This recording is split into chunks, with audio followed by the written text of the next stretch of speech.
Saudara-saudari, marilah kita mendengarkan renungan dengan judul Kecil Tapi Besar, yang berdasarkan pada Injil Lukas bab 9 ayat 46, 47a, dan 48c.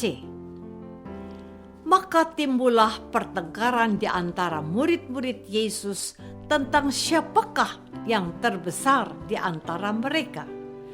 Tetapi Yesus mengetahui pikiran mereka dan ia berkata, "Yang terkecil di antara kamu sekalian, dialah yang terbesar." Dalam nama Bapa dan Putra dan Roh Kudus. Amin.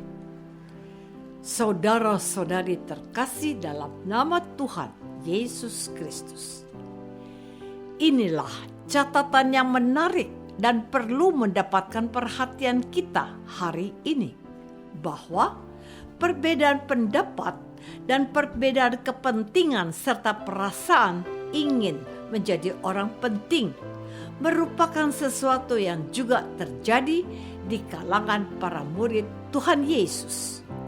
Mereka itu adalah orang-orang sederhana dari kalangan kebanyakan orang desa, nelayan, dan ada juga yang dari kalangan pendosa seperti Matius, si pemungut cukai, Petrus yang biasa menjadi pemimpin di lingkungan para nelayan.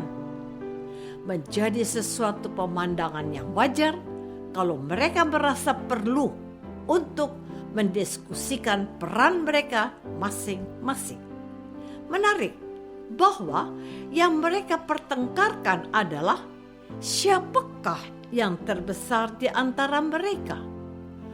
Guru mereka yang adalah Tuhan menyelami pikiran mereka. Lalu dengan menghardikan seorang anak kecil dan mencoba menjelaskan kepada para muridnya bahwa yang terpenting adalah bertindak sewajar, bagaikan ketulusan seseorang memperlakukan seorang bocah dengan baik dan pantas. Tindakan seperti itulah yang dikehendaki oleh Tuhan Yesus.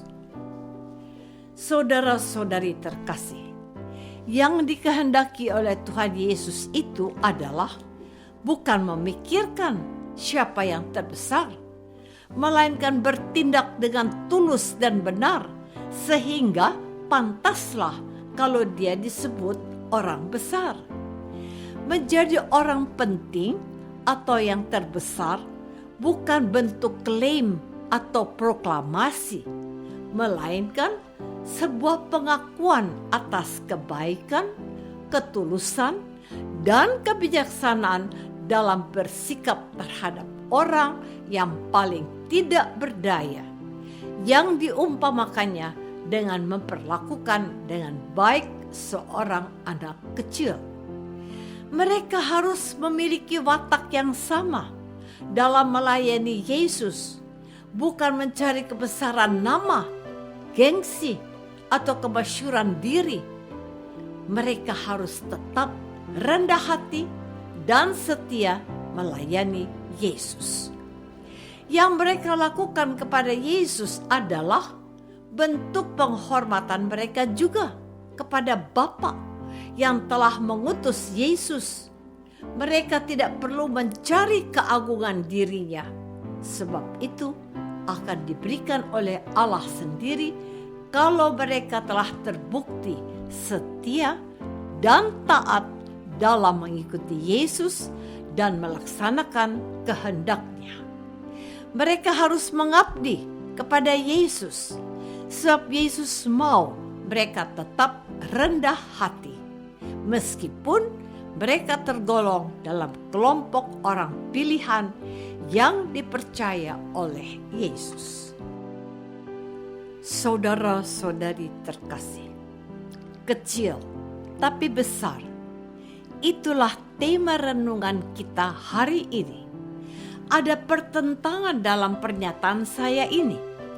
Orang zaman dahulu menyebutnya contradictio in terminis. Ada pertentangan dalam pemaknaannya. Kecil ya kecil, besar ya besar. Bagaimana harus menjelaskan bahwa kecil itu besar? Apakah murid-murid Yesus bisa menangkap pesan Yesus itu? Pergulatan iman para rasul itu diwartakan kepada mereka yang terlibat aktif dalam karya pelayanan gereja perdana. Fakta yang ditemukan oleh Lukas sebagai sekretaris Rasul Petrus bahwa dalam pertumbuhan dan perkembangan gereja ada saja orang yang merasa menjadi lebih penting dan lebih berjasa dalam karya-karya penggembalaan. Dengan pewartaan ini, mereka diingatkan bahwa kalau orang mau menjadi bagian dari perutusan Tuhan Yesus, mereka harus mengutamakan Yesus, bukan memikirkan dirinya atau jasa apa yang sudah mereka berikan. Tuhan Yesus sendiri pernah berfirman begini, apabila kamu telah melakukan segala sesuatu yang ditugaskan kepadamu, hendaklah kamu berkata, kami adalah hamba-hamba yang tidak berguna. Kami hanya melakukan apa yang harus kami lakukan.